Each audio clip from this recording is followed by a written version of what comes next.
Halo teman-teman di Batik Air, di Lion Group.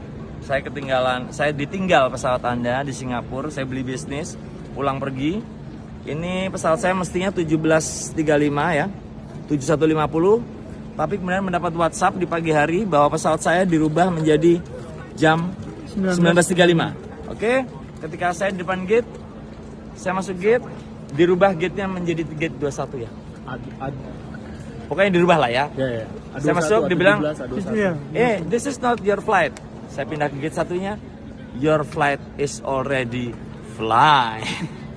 Jadi untuk teman-teman di Batik, saya juga sering nyanyi untuk Batik Air, untuk Lion. Dulu sempat nyanyi juga di gedung Batik, di gedung Lion di jalan Dida Harmoni, ya, Jalan Gajah Mada.